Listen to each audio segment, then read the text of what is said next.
दोस्तों आज के इस लेक्चर में हम बात करेंगे फ्री बॉडी डायग्राम्स की अभी और कुछ और अच्छे क्वेश्चंस देखेंगे। देखिए तो आज मैं किस प्रॉब्लम को लेके आया हूँ उसको आपके लिए, इसको समझेंगे। एक अच्छा क्वेश्चन है and then in the next lecture we will shift on the reaction calculation on beam और सपोर्ट्स। तो क्वेश्चन देखते हैं क्या है बच्चों। The buckets and its contents shown in figure have a mass of 60 kg.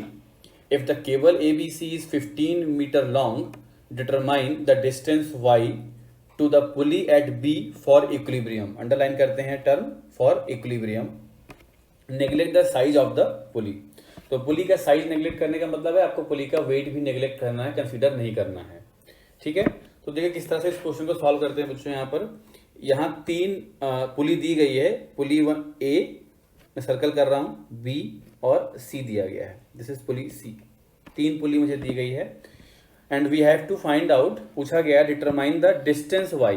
देखिए distance Y, ये Y meter की डिस्टेंस दी गई है, ये हमें कैलकुलेट करनी है अपने क्वेश्चन में। Very good. For equilibrium condition, तो let us assume tension forces acting in the string are T. मैं दोनों स्ट्रिंग्स में टेंशन फोर्स टी एज्यूम कर रहा हूं, राइट। ये टी की वैल्यू दोनों में सेम क्यों है?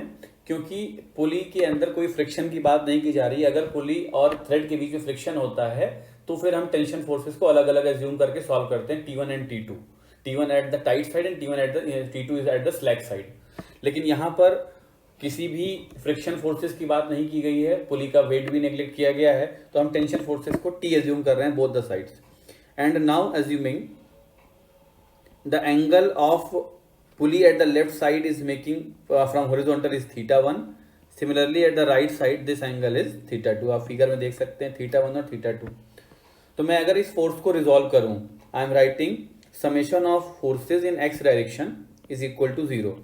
जीरो क्यों? Because system is given in equilibrium.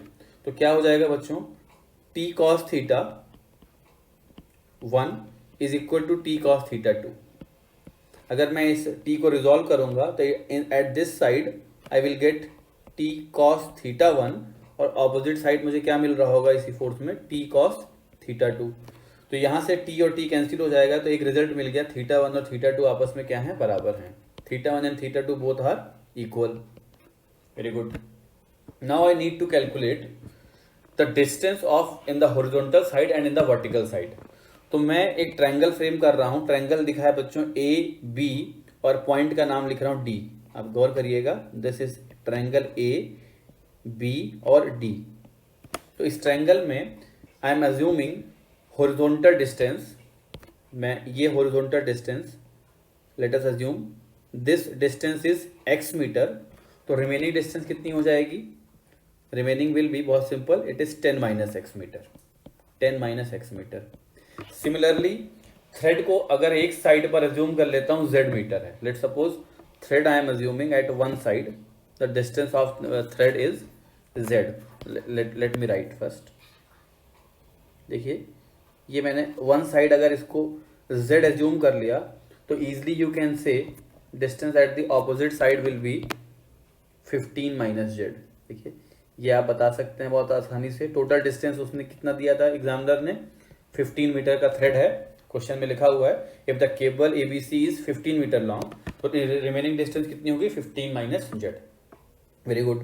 तो now in triangle A B and D, मैं आपको हाईलाइट करके दिखा रहा हूं कौन सा ट्राइंगल मैं चूज कर रहा हूं, ध्यान दीजिएगा। दिस इज द ट्राइंगल, देखिए ये दिस ट्राइंगल, ये लाइन और red colour line, triangle A B D. तो ट्रायंगल ए बी डी में बच्चों ये डिस्टेंस मार्क कर लेते हैं, कितनी हो जाएगी, this distance will be equal to, yes total इधर आपको y दिया हुआ है राइट साइड में, तो ये जो रिमेनिंग डिस्टेंस बच गई वो कितनी हो गई, y माइनस 2 मीटर। तो यहां से मैं लिख सकता हूं, सबसे पहले देखते हैं इस ट्रायंगल में cos थीटा 1, अगर मैं लिखूं cos theta 1 will be equal to X Y Z. Very good.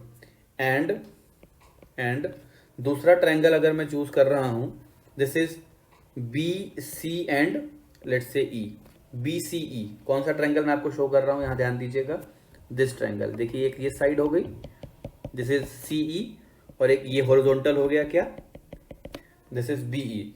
तो तो triangle, let me write, triangle B C E, triangle B C E में देखिए क्या हो जाएगा आपके पास, कॉस थीटा टू की value, cos theta two is equal to 10 minus X upon 15 minus Z, 10 minus X upon 15 minus Z, ठीक है। अब देखो इक्वेशन 1 में अभी मैंने पता किया था थीटा 1 थीटा 2 बराबर हैं, तो from equation 1 we can write X by Z is equal to 10 minus X upon 15 minus Z. इसको सिंप्लीफाई कर ले और हमें एक्स जेड में रिलेशन मिल जाएगा। तो what will be here, 15x minus X Z is equal to 10z minus X Z. X Z and X Z will be cancel out, ये देखिए ये इधर कट गया और ये यहाँ कैंसिल आउट हो जाएगा। तो what is left here, we left with, हमारे पास बच गया 15x is equal to 10z और x की वैल्यू कितनी आ गई 10/15, दैट मीन्स 3/5z। एक रिजल्ट मिल गया मुझे, x की वैल्यू कितनी मिल गई, this will B not 10/15, late me simplify it, this is 10/15, तो ये कितना हो गया 2/3, राइट, दिस इज 2/3z। मुझे जो रिजल्ट मिला वो कितना मिला बच्चों, 2/3z। तो अब x की वैल्यू यूज कर लेते हैं, therefore cos theta 1 is equal to X by Z is equal to 2/3z divide by z is equal to 2/3। तो थीटा 1 मिल जाएगा मुझे, theta 1 will be cos inverse 2/3। From here I am getting theta 1 is equal to 48.189 degree, और यही किसके बराबर है, theta 2 के बराबर है। वेरी गुड, मुझे थीटा 1 मिल गया, थीटा 2 मिल गया, जो कि बराबर है। अब मैं क्या कर रहा हूँ, इसी ट्रायंगल में, सेम इन्हीं दोनों ट्रायंगल्स में, ट्रायंगल ए बी डी और बी सी ई में ही मैं लगा रहा हूँ tan थीटा। तो what I will get in triangle A B D, सबसे पहले मैं लिखता हूँ बच्चों, ट्रायंगल ए बी डी में देखिए tan theta 1 is equal to क्या हो जाएगा, A D divide by B D, A D divide by B D, ठीक है। तो ए डी किसके बराबर है, A D is equal to Y minus 2 and B D is equal to X. तो this is Y minus 2 divide by X, और tan theta 1 को अगर मैं लिख दूं तो यहाँ से मुझे मिल जाएगा tan of 48.189 is equal to Y minus 2 by X. tan में इसकी वैल्यू कितनी हो जाएगी, दिस इज 1.118, मुझे मिला 1.118 is equal to Y minus 2 by X. तो I am get calculating x from this equation. तो बच्चों x मिल गया मुझे y minus 2 divide by 1.118, let's say this is equation number 2। अब वापस चलते हैं दूसरे ट्रायंगल की तरफ, ट्रायंगल कौन सा लेते हैं, बी सी और ई में। तो मैं लिखता हूँ वापस, ट्रायंगल बी सी ई में again what I will get, tan theta 2 is equal to, this will be C E divide by B E, C E divide by B E, and value of C E is equal to Y and B E is equal to 10 minus X. तो ये मिल गया मुझे y upon 10 minus X is equal to again tan theta 2, और theta 2 भी 48.118 है, तो क्या मिल गया, this is 1.118। Again let me calculate value of x from this equation. तो मुझे क्या मिल जाएगा, देखिए बच्चों, y upon 1.118 is equal to 10 minus X, और निकालना हूं x की वैल्यू, तो x will be equal to 10 minus Y upon 1.118। ये हो गया इक्वेशन नंबर 3। आप क्या कीजिए, from equation 2 and 3, from equation 2 and 3 हम दोनों को अगर इक्वेट कर दें तो will get the value of y, जो कि क्वेश्चन में पूछा गया है। तो y minus 2 upon 1.118 is equal to 10 minus Y upon 1.118 can be written as y upon 1.118 plus y upon 1.118 is equal to 10 plus 2 divide by 1.118। Let me simplify this, 2 divide by this plus 10, right, and into 1.118 divide by 2. So I am getting the value of y is equal to 6.589 metre, जो कि इसका answer है. ठीक है, तो देखिए ये हमने एक क्वेश्चन सॉल्व किया और सिंपली यहाँ पर ट्रायंगल में ट्रिगोनोमेट्रिक रूल लगा के सॉल्व किया है. But you need to understand one thing here, how to establish relationship between θ1 and θ2 and why the tensions are same. ये बात आपको समझ में आनी चाहिए, तभी ये क्वेश्चन आप प्रोसीड कर सकते हैं. Very good. Now I am coming to the next problem and next question is also a very wonderful problem. तो प्रॉब्लम को रीड करते हैं और थोड़ा सा डिफिकल्ट लेवल है पर समझेंगे क्या है. ये क्वेश्चन दिया है बच्चों, 2 spheres rest in a smooth trough as shown in figure. तो मैंने पहले भी बताया, स्मूथ वर्ड अगर आपको लिखा मिल जाए तो आपको क्या समझना है, फ्रिक्शन का कोई रोल यहाँ पर नहीं है. Find forces eight point of contact. Very good. तो बच्चों फिगर को देखो और सबसे पहले ये देखो कि कितने पॉइंट ऑफ कॉन्टैक्ट्स हैं. तो मैं अगर लिखूं यहाँ पर मेरे पास पॉइंट ऑफ कॉन्टैक्ट कौन कौन से हैं. ए है, देखिए A is the point of contact, B is point of contact, C पर कॉन्टैक्ट है और एफ पर कॉन्टैक्ट है. ए बी सी और एफ.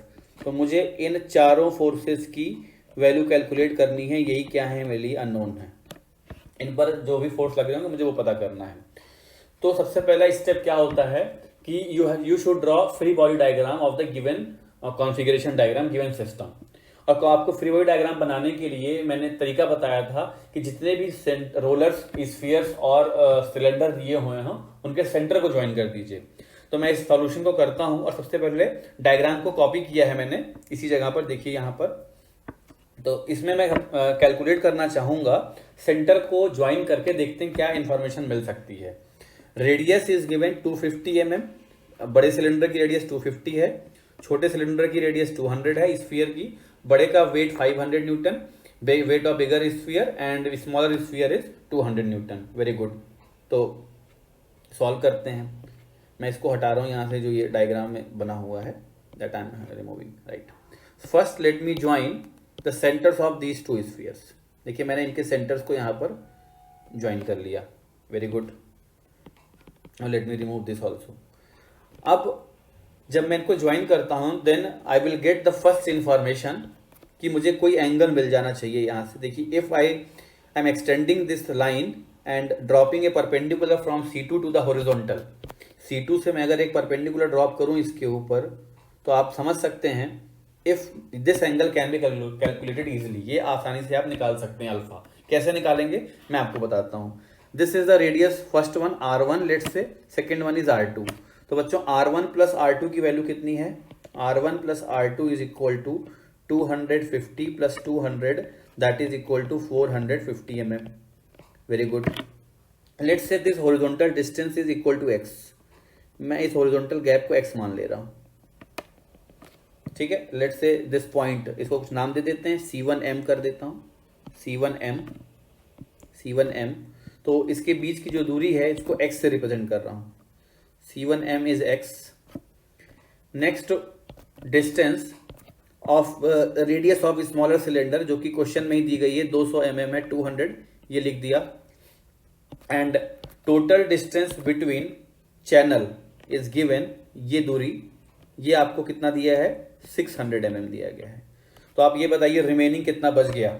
ये B है पॉइंट, M है, let's say this point is D. अगर मैं इसको D लिख दूं बच्चों, तो BD के बीच की दूरी कितनी है आप आसानी से बता सकते हैं. Distance between BD, yes, this will be equal to, मैं यहाँ लिख रहा हूँ 600 है, उसमें से 200 माइनस x निकल गया, तो remaining will be equal to 400 minus x.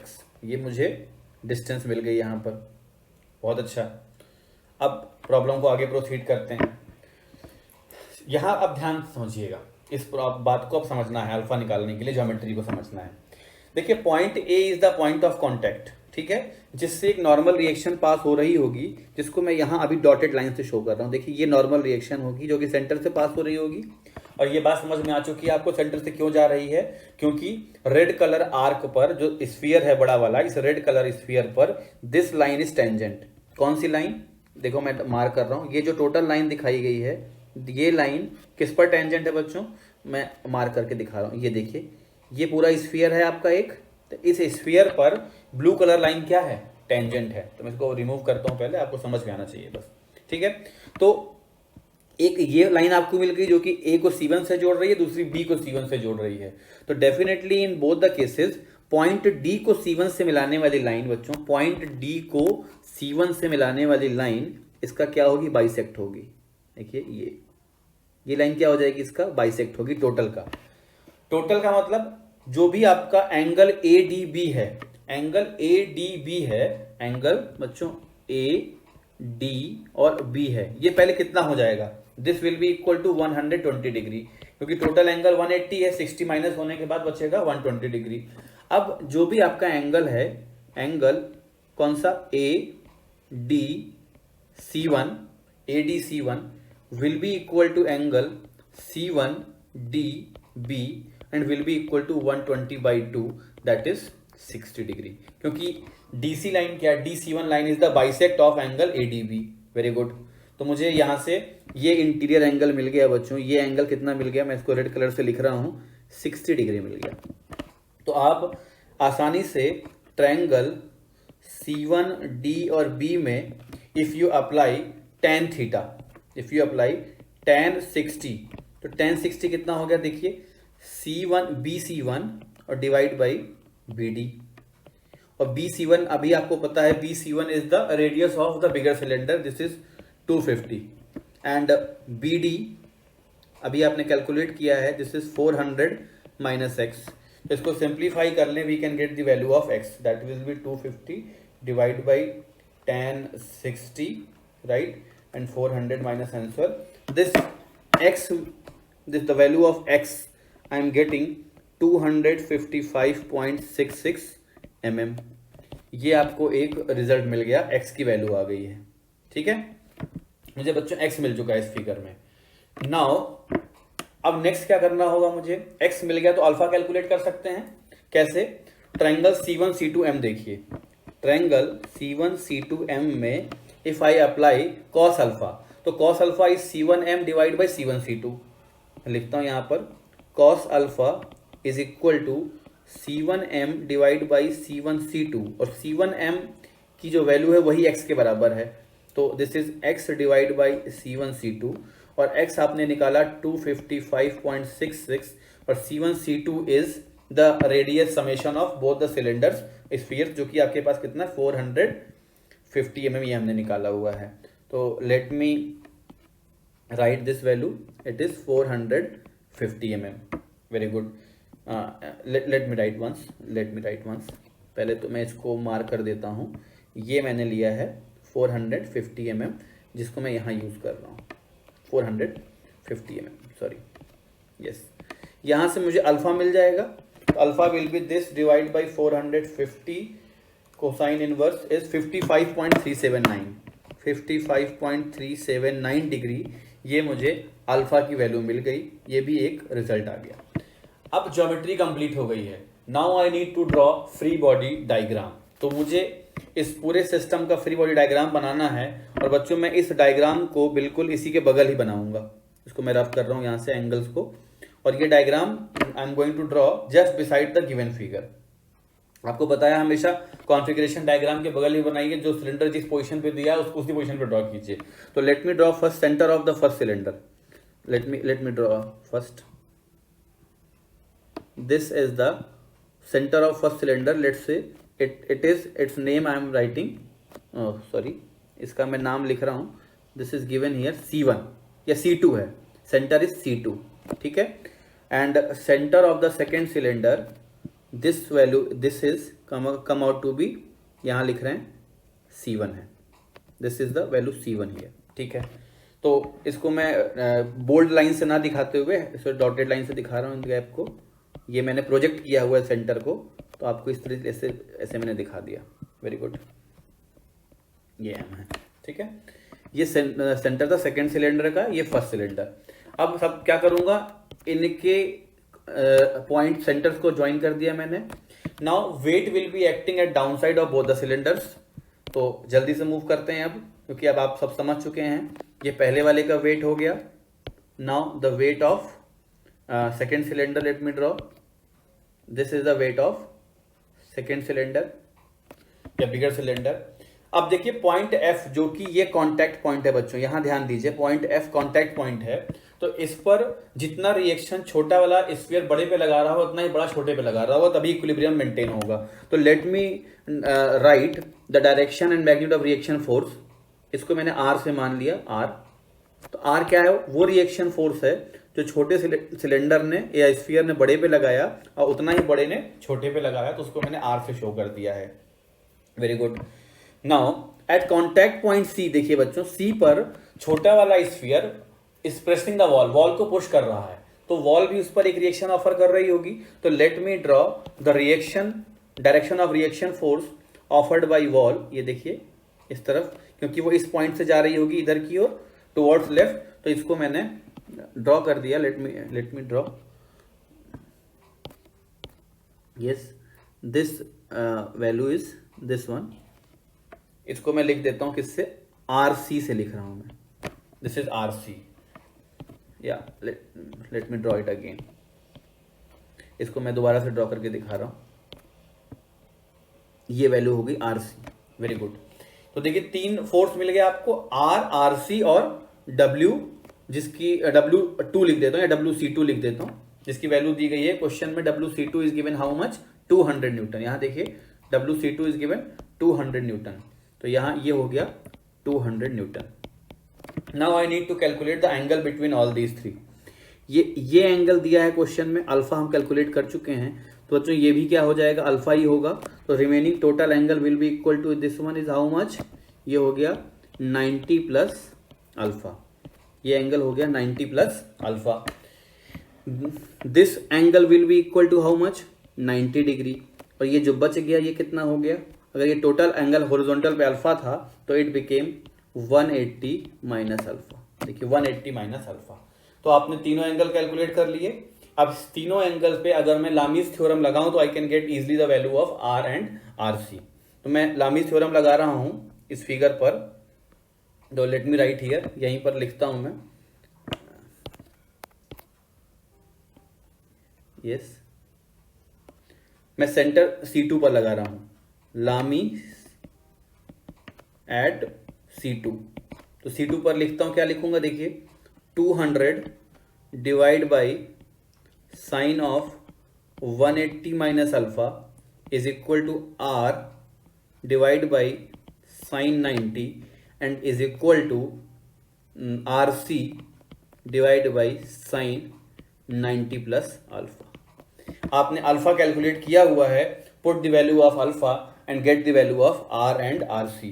तो मैं इस वैल्यू को कैलकुलेट कर देता हूं क्विक, जो आएगी बता देता हूं आपको। Sine 180 minus 55.379 and inverse into 200, right. तो I am getting value of R is equal to 243.03 newton, ठीक है, and into sine 90 plus 55.379 and I am getting RC is equal to 138.07 Newton.